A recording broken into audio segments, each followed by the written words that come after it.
Hello everyone, welcome back to education Bhaiya. और आज की वीडियो में हम लोग पढ़ने वाले हैं कुर्ग चैप्टर को। और मुझे पता है तुम लोग को ये चैप्टर बहुत पहले चाहिए था एंड मैं इस चैप्टर को बहुत लेट ला रहा हूँ। लेकिन द थिंग इज मैं बस वीडियो बनाने के लिए वीडियो नहीं बनाता हूँ। मतलब मैं बस कैश ग्रैब वीडियो नहीं बनाता हूँ कि मैंने यूट्यूब पे वीडियो अपलोड करा, उधर से पैसा आया और फिर मैं इधर से निकल गया। मैं चाहता हूँ कि मैं प्रॉपरली वीडियो बनाऊँ ताकि तुम्हारा एग्जाम में एक नंबर भी ना छूटे। एंड इसलिए प्रॉपर स्क्रिप्टिंग करने में, रिकॉर्डिंग करने में, उसके बाद एडिटिंग करने में, उसके बाद फाइनल प्रोडक्ट लाने में थोड़ा टाइम लगता है, बट अल्टीमेटली तुम्हें बहुत मजा आएगा, टेंशन मत लो। ये चैप्टर बहुत ही ज्यादा इंटरेस्टिंग है। तो एक्सप्लेनेशन शुरू करने से पहले चैनल को सब्सक्राइब कर दो। सब्सक्राइब करने के साथ साथ उसके बगल में जो बेल वाला आइकन है ना, उसको ऑल पे सेट कर दो, क्योंकि बिना ऑल पे सेट किए हुए तुम्हें नोटिफिकेशन नहीं आने वाला और नोटिफिकेशन के बिना कोई फायदा नहीं होने वाला। तो चलो अब चैप्टर का एक्सप्लेनेशन स्टार्ट करते हैं। तो ये कहानी कुर्ग के बारे में है, जो कि मैसूर और कोस्टल टाउन ऑफ मैंगलोर के बीच में प्रेजेंट है। और कुर्ग को देखकर ऐसा लगता है ना कि मानो गॉड्स ने अपना किंगडम का एक हिस्सा पृथ्वी में छोड़ दिया है। मतलब कुर्ग बिल्कुल पीस ऑफ हेवन जैसा, मतलब स्वर्ग जैसा दिखाई देता है। इससे हमें ये पता चलता है कि जो कुर्ग है ना, ये बहुत ही खूबसूरत जगह है। वैसे तुम्हें पता होना चाहिए कि कुर्ग के इन पहाड़ियों में, मतलब इन रोलिंग हिल्स में, योद्धाओं की, खूबसूरत औरतों की और जंगली जानवरों की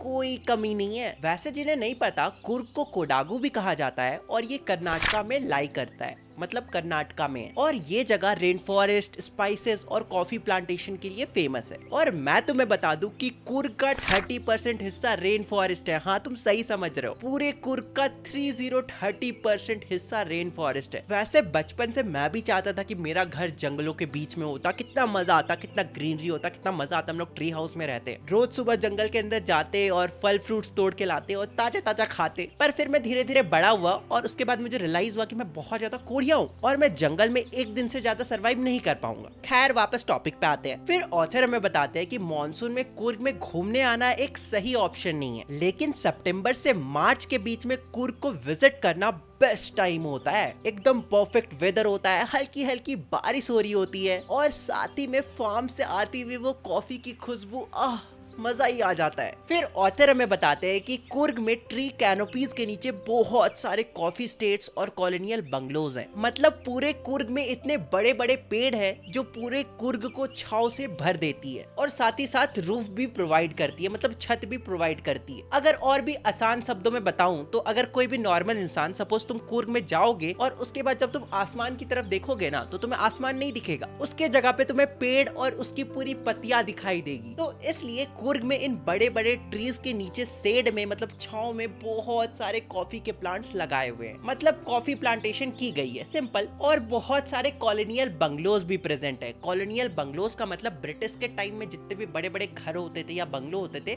उन्हें हम कॉलोनियल बंगलोज कहते हैं। I hope you got the point, right? वैसे भी तुम लोग बहुत ज्यादा स्मार्ट लोग हो, ऐसे एजुकेशनल भैया को थोड़ी सब्सक्राइब कर रखा है। फिर ऑथर कहते हैं कि कुर्ग में ग्रीक और अरेबियन एशियंट के बहुत सारे लोग हैं। ऑथर इसका रीजन भी बताते कि जब अलेक्जेंडर की आर्मी इंडिया आई थी, तब वो इंडिया के सदर्न पार्ट में रुकी थी। तब हो सकता है कि अलेक्जेंडर की आर्मी के कुछ लोग वही कुर्ग में रुक गए होंगे और कुर्ग की लोकल वुमेन से शादी कर वहीं पे सेटल हो गए होंगे। वैसे भी हम सबको पता है यार, Indian womens are super hot, उनसे भी कंट्रोल नहीं हुआ होगा। अरे हम फिर मुद्दे से भटक गए, चलो कंटिन्यू करते हैं। तो आगे ऑथर बताते हैं कि इसलिए कुर्ग के जो लोगों का कल्चर है वो हम हिंदू लोगों के कल्चर से थोड़ा डिफरेंट है। आई मीन बहुत ज्यादा डिफरेंट है। और इसलिए जो कुर्ग के लोग हैं वो बहुत ज्यादा डिफरेंट टाइप ऑफ ड्रेस पहनते हैं, जैसे long black coat with embroidered waist belt. और ये जो ड्रेसिंग स्टाइल है, ये अरब और कर्ड्स के लोगों से बहुत ज्यादा मिलता जुलता है। इसलिए थोड़ी देर पहले ऑथर कह रहे थे कि जो कुर्ग के लोग हैं वो ग्रीक और अरेबियन जैसा दिखाई देते हैं, मतलब ग्रीक और अरेबियन एशियंट के लगते हैं। वैसे कुर्ग में रहने वाले लोगों को कुडावूस भी कहा जाता है, ये नाम याद रखना। वैसे कुर्ग के जो लोग हैं ना, वो बहुत ही ज्यादा हॉस्पिटेबल है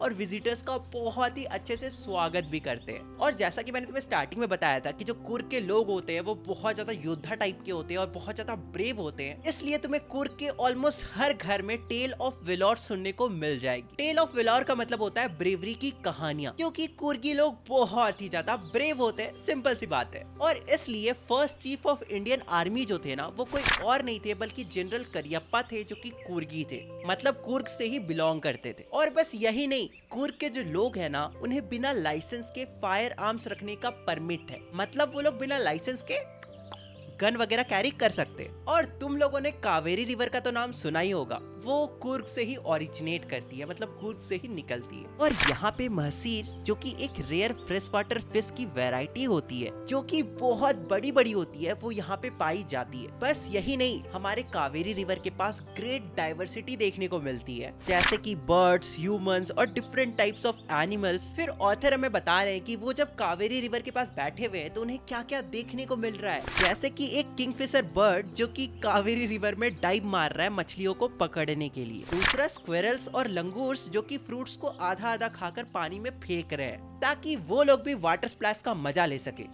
क्यों, सारे मजा हम ह्यूमन से थोड़ी लेंगे। Why should boys have all the fun? वैसे भी स्क्विरल्स और लंगूर्स बहुत ज्यादा शरारती होते हैं। साथ ही में हमें महूत्स भी देखने को मिलते हैं, जो कि एलिफेंट्स के केयर टेकर होते हैं, और वो एलिफेंट्स को नहला रहे होते हैं अच्छे से घस घस के, और वो एलिफेंट्स को वहीं रिवर के पास अच्छे से घस घस के नहला रहे होते हैं। फिर ऑथर बोल रहे हैं कि कुर्ग में अगर कोई इंडिविजुअल, मतलब अगर कोई सोलो भी आना चाहता है तो उसे भी बहुत मजा आएगा, क्योंकि कुर्ग के अंदर बहुत तरह की एडवेंचरस एक्टिविटीज होती है, जैसे कि river rafting, canoeing, rappelling, rock climbing और माउंटेन बाइकिंग। और साथ ही में अगर तुम्हें सिर्फ चलने का शौक है तो तुम यहाँ पे आके ट्रेकिंग भी कर सकते हो। और तो और तुम्हें ट्रेकिंग करते वक्त बिल्कुल भी अकेला महसूस नहीं होगा, क्योंकि तुम्हारे चारों तरफ बर्ड्स, बीज, बटरफ्लाई से भरा हुआ होगा, जो तुम्हें पूरी रास्ते कंपनी देगी। और बस यही नहीं, मैकवीज, मालाबार स्क्विरल्स, लंगूर्स और स्लेंडर्स पूरे रास्ते ट्रीज में छुपकर तुम पर नजर गड़ाए बैठे होंगे। हालांकि फिर ऑथर कहते कि तुम लोग वाइल्ड एलिफेंट से थोड़ा दूर ही रहना, वो थोड़े डेंजरस हो सकते हैं। मतलब अगर तुम लोग कुर्ग आते हो तो एंजॉय करना, लेकिन इसका ये मतलब नहीं है कि खुले सांड जैसा कहीं पे भी घूमने चल जाना और वाइल्ड एलिफेंट के सामने जाके खड़े हो जाना, वो तो तुम्हें कुचल कर ही निकल जाएगा। फिर ऑथर कहते हैं कि अगर तुम एडवेंचरस स्वभाव के नहीं हो तो कोई बात नहीं, तुम्हें फोटो लेना तो पसंद ही होगा, मतलब फोटो कैप्चर्स करना तो पसंद ही होगा। तो अगर ऐसा है तो तुम ब्रह्मगिरी हिल्स जरूर जाना, यहाँ से तुम्हें पूरे कुर्ग के लैंडस्केप का पैनोरमिक व्यू मिलेगा। और अगर तुम्हारा इन सब चीजों से भी मन नहीं भरने वाला है तो टेंशन मत लो, मेरे पास एक और जगह है। थोड़े से ही आगे चलने पर तुम्हें एक रस्सी का ब्रिज दिखाई देगा, जो तुम्हें निसर्गधाम आइलैंड के पास ले जाएगा।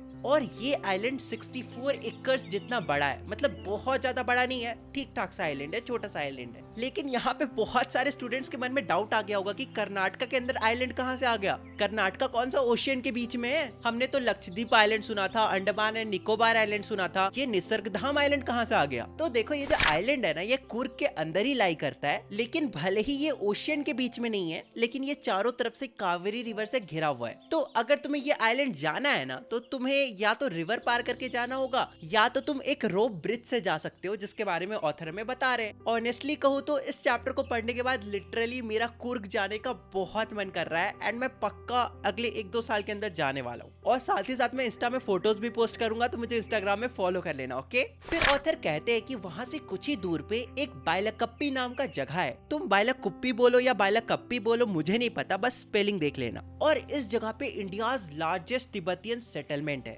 मतलब यहाँ पे तुम्हें मॉन्क्स रेड, येलो और ऑर्च रोब्स पहने हुए दिख जाएंगे। रोब्स मतलब जो मॉन्क जिस टाइप का कपड़ा पहनते हैं ना, उसे हम रोब्स बोलते हैं। तुम लोग स्क्रीन पे तो देख ही सकते हो। फिर एट द एंड ऑथर कहते हैं कि अगर तुम कुर्ग जाते हो ना, तो तुम्हें बहुत सारी सरप्राइजेस देखने को मिलेगी, मतलब तुम्हें बहुत सारी नई नई चीजें देखने को मिलेगी जो शायद ऑथर ने खुद भी ना देखा हो। क्योंकि कुर्ग जो है ना, वो बहुत ही ब्यूटीफुल जगह है, और कुर्ग को इंडिया का हार्ट एंड सोल भी कहा जाता है, मतलब दिल और आत्मा, समझ ही सकते हो इमोशंस को। एंड इस तरह से ये जो तुम्हारा चैप्टर है, ये चैप्टर खत्म होता है। सिंपल।